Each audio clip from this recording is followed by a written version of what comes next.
साथियों नमस्कार। आज की वीडियो में हम यह जानने का प्रयास करेंगे कि यूडाइस प्लस 2024-25 में हम टीचर मॉड्यूल कैसे अपडेट कर पूर्ण करें। इसके लिए हम सबसे पहले गूगल पर यूडाइस प्लस टीचर लिखकर सर्च करेंगे और इस वाले ऑप्शन पर क्लिक करेंगे।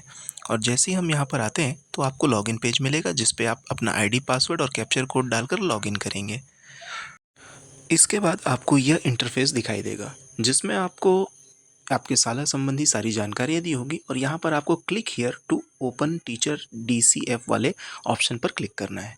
जैसे ही आप इसे क्लिक करते हैं, अब यहाँ आप एक नए पेज पर आ जाएंगे जहाँ ऊपर में आपको टीचर्स जोड़ने के कुछ ऑप्शन देखने को मिलेंगे, लेकिन हमारी शाला में कोई नए टीचर नहीं आए हैं। तो इस स्थिति में हम नीचे ये जो टोटल का ऑप्शन और नीचे इनकम्प्लीट यानी 2 टीचर हैं और वो उनके डाटा इनकम्प्लीट है, तो हम इनकम्प्लीट पर टच करेंगे। जैसे ही आप इनकम्प्लीट पर टच करते हैं वैसे ही एक नया और एक पेज खुलेगा जिसमें आपकी शाला के समस्त टीचरों के डाटा वहाँ उपलब्ध होंगे। अब आप यहाँ देखिए, यहाँ अपडेट का ऑप्शन दिख रहा है। यहाँ पर आपको अपडेट के लिए 3 ऑप्शंस दिख रहे हैं। आपको सभी टीचर्स के लिए इन्हीं 3 ऑप्शनों पर कार्य करना है। तो सबसे पहले हम जनरल प्रोफाइल पर टच करते हैं और एक टीचर का डाटा कंप्लीट करके देखते हैं। जैसे ये खुलता है वहाँ आपको टीचर के सारे डिटेल और उसमें काफ़ी कुछ पहले से भरा हुआ आपको मिल जाएगा। आपको सारी जानकारियों को चेक करना है और अगर उसमें किसी प्रकार का कोई परिवर्तन है तो उसे करते हुए आप आगे बढ़ते जाएंगे और सारी जानकारियों को अच्छे से समझते हुए बराबर मिला करके और ध्यानपूर्वक भरेंगे।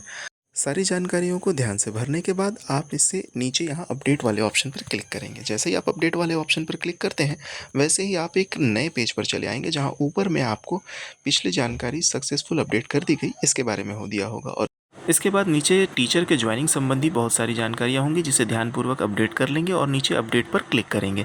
जैसे ही अपडेट पर क्लिक करते हैं फिर आप एक नए पेज पर आते हैं और पिछले पेज के अपडेट के बारे में आपको वहाँ ऊपर जानकारी दे दी गई होगी।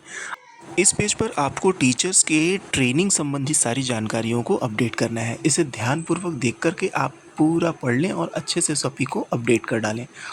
तो आइए हम भी सारी डिटेल्स बारी बारी से चेक करके भर लेते हैं। और मैंने सारी डिटेल्स को भर लिया है। अब इसके बाद अब इसे अपडेट के लिए लास्ट में जो ऑप्शन दिया हुआ है वहाँ क्लिक करके अपडेट का ऑप्शन दबा देते हैं। और जैसे ही मैंने अपडेट का ऑप्शन दबाया तो हम फिर से पुराने वाले प्लेस जहाँ फर्स्ट में आए थे वहाँ पर पहुँच गए। और अब यहाँ देख रहे हैं कि आप टीचर्स का जो डाटा है सारा अब ग्रीन में दिखा रहा है और कंप्लीटेड का भी ऑप्शन आ गया है और वहीं नीचे एक शिक्षक का जानकारी बची हुई है। अब इसे भी हम वैसे ही पूर्ण कर लेंगे। अब मैंने दोनों टीचर्स के डाटा को पूर्ण कर लिया है और अब इसके बाद आप देखिए कि सभी तरफ ग्रीन और कंप्लीट का ऑप्शन आपको दिखाई दे रहा होगा। अब इसके बाद हम सबसे पहले ऊपर ये जो ऑप्शन है यहाँ पर क्लिक करके होम वाले ऑप्शन पर जाएंगे और जैसे होम वाले ऑप्शन पर आते हैं आप फिर से स्टार्टिंग वाले पेज पर चले आते हैं। यहाँ फिर से आप जाएं तो अब देखिए, अब यहाँ पर आपका पूरा जो टीचर डाटा है वो इनकम्प्लीट में से 0 आ गया होगा और टोटल टीचर 2 आ गए। अब यहाँ पर हमारा कार्य ख़त्म नहीं हुआ।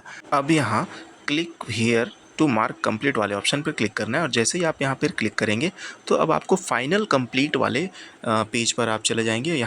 यहाँ आपको कुल शिक्षकों की संख्या और इनकम्प्लीट में 0 दिख रहा होगा। इसके बाद आप रिमार्क लिखते हुए यहाँ के चेक बॉक्स पर क्लिक करके अपडेट स्टेटस पर क्लिक करेंगे। जैसे ही आप यहाँ पूछेंगे तो आपको कंफर्मेशन के लिए पूछेगा, यहाँ आप कंफर्म करेंगे। कंफर्म करने के बाद अब देखिए मार्क इज़ कंप्लीट यहाँ आपका आ गया और इसके बाद आपका टीचर मॉड्यूल का ये डाटा पूरी तरह से कंप्लीट हो गया।